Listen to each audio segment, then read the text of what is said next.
What is up, YouTube? This is Alucard AFK with another MTGO game with commentary. So we're on our revised mono black control, aka the discard deck. After the rotation, we lost a lot of great discard abilities.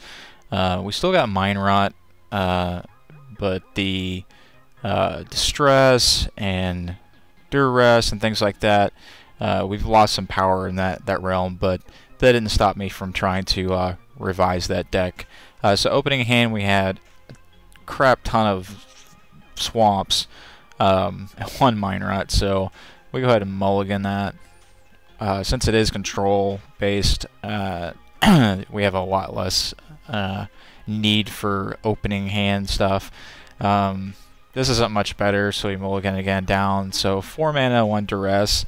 Duress is I think the only single targeted reveal their hand and discard a card, but it's limited. It's a non-creature, non-land card, whereas Distress was any card essentially that wasn't a land. So we'll go with this. We don't want to get too. We want to play with like a couple cards. So got on Bill Rights. So in his hand he has a Centaur Healer. 3/3 for 3. When he enters the battlefield, he gave 3 life. And I see a Cloud Shift sitting over here, so he's going to utilize Cloud Shift quite a bit to get Centaur Healer in and out of the game to gain life continually.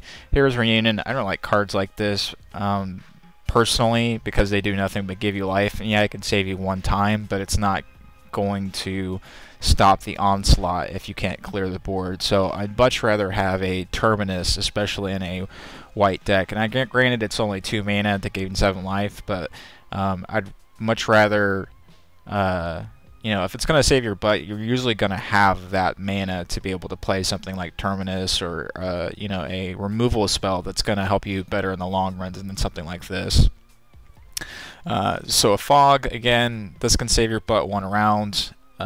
4 total, you know, if you get them in hands, but it's not going to help you. There, you know, in a deck like this, if you know, I would even play the Return to Ravnica version of it that you can actually populate tokens. So, and he probably has some tokens in here, being a green-white deck. So, I'm not sure that I really like that strategy.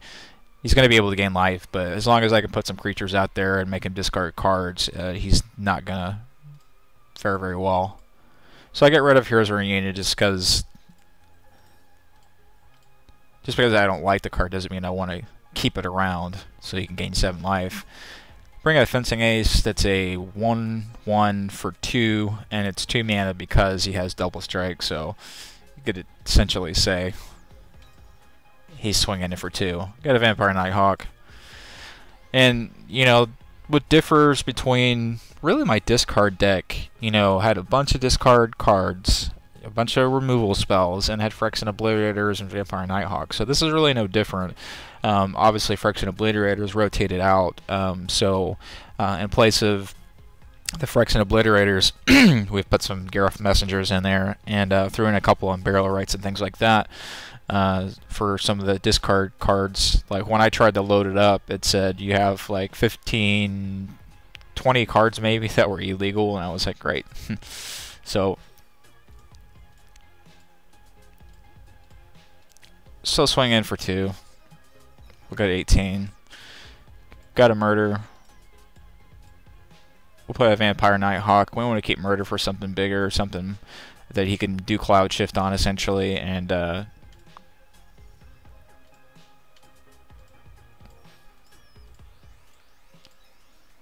to the swamp. Go ahead and swing in a Vampire Nighthawk. And it's gonna kind of negate with life link, so he can keep swinging in, and we'll keep getting that life right back. Play Acidic Slime, so he's gonna be able to destroy a land at this point. So we'll go ahead and do a Murder on him. That way he can't Cloud Shift on him.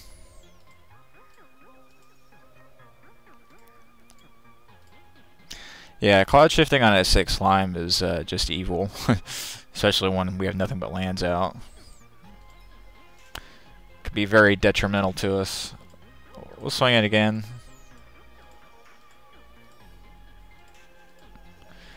So bring out a Cathedral Sanctifier, another thing that he can do Cloud Shift on and get another 3 life. So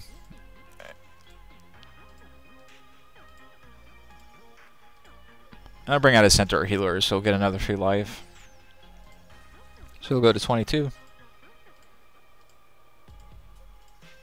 We'll go to 18.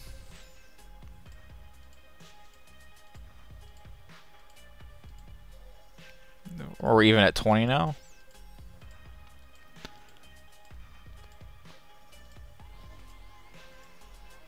Go to 14. Oh, we're just drawing a bunch of land, so. We'll go to 18, we'll go to 16. Borderland Ranger.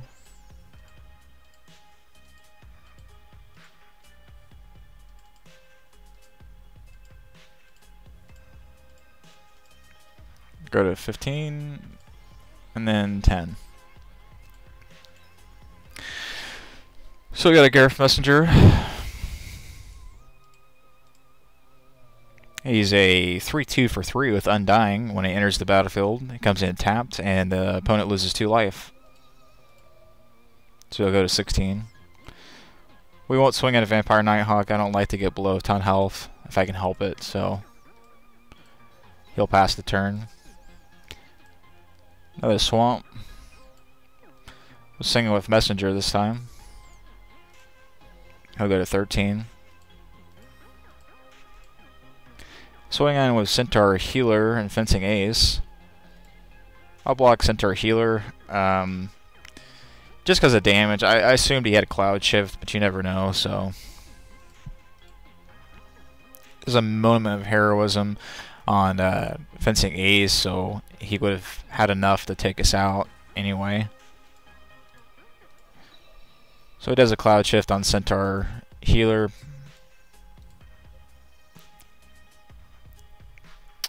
And he'll go to 16. We'll go to 7. Then he'll go to 19. And we'll go to 4. He'll go to 22. Another Messenger. We'll go to 20. We won't swing in.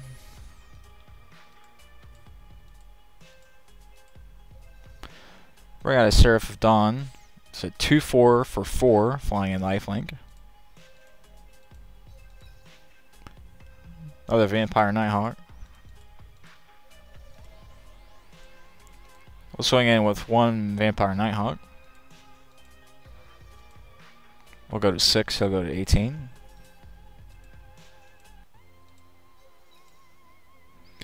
Got a Murder, so we'll go ahead and do Murder on Seraph of Dawn.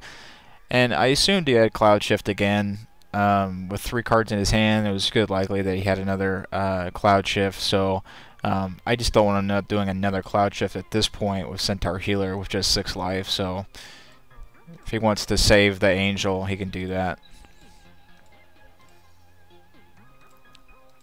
So we'll swing at both Vampire Nighthawks now. He'll go to 14, we'll go to 10. Do a Call of the Conclave and put a 3/3 green Centaur creature token on the battlefield.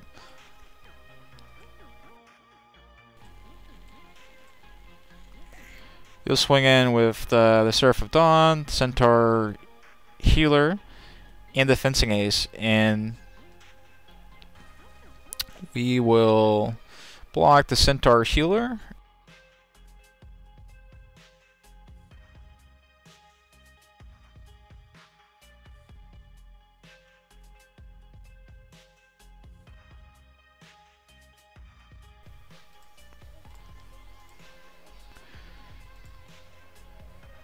So essentially getting rid of his cards.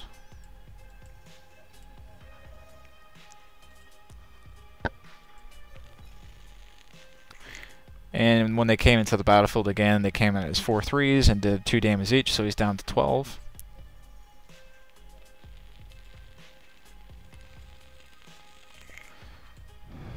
We'll swing in with 1 Vampire Nighthawk and 1 Garrus Messenger. He'll block the Centaur with the Garrus Messenger. He'll go to 10 and we'll go to 8. And we'll do Unbarrel Rights on Garrus Messenger. Come in and do another 2 damage to him. So he'll go to 8, and now we're even at 8-8.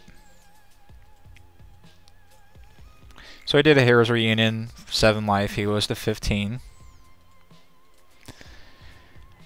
And why he swings in with the Seraph of Dawn and the Fencing Ace at this point is beyond me. Vampire Nighthawk has a 2-3 of Death Touch. So it's not like we're trading. He's just going to do 2 damage to Vampire Nighthawk. And Garrus Messenger is a 4-3 against potentially 2 damage. So, and then this Cathedral Sanctifier. So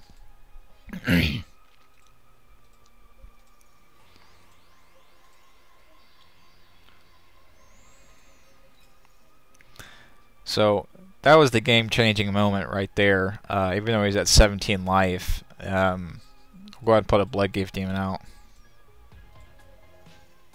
It's a 5-4 for 5, and it has the ability at the beginning of his upkeep, target player loses 1 life and draws a card, and we usually do that on ourselves. Even with as much life as we have right now, we get some card advantage.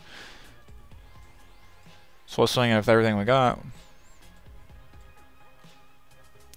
He'll do a Fog, which, like I said, it's a one-time thing there. With 1 more card in his hand. He'll do a Cloud Shift on the Cathedral Sanctifier and get another 3 life. And now he's at 20, no cards in his hand.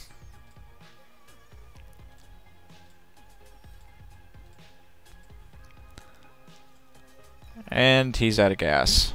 So we'll do the ability on ourselves. We'll draw 2 cards instead of 1. 2 murders, that'll be helpful. And we'll swing in everything again. He'll block Garrus Messenger. He'll go to 8, we'll go to 12.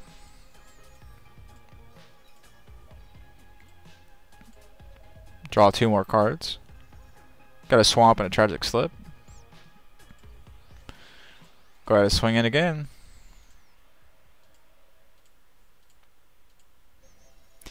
And just to say, good game, essentially, you put a moment of heroism on our Bloodgift Demon, essentially making Bloodgift Demon a 7-6 with lifelink. So he'll go to -10, we'll go to 22, and the game will end on turn 16. This is Mono Black Control, aka the discard deck revised once again. Hope you enjoyed it. We'll see you later next time. Bye.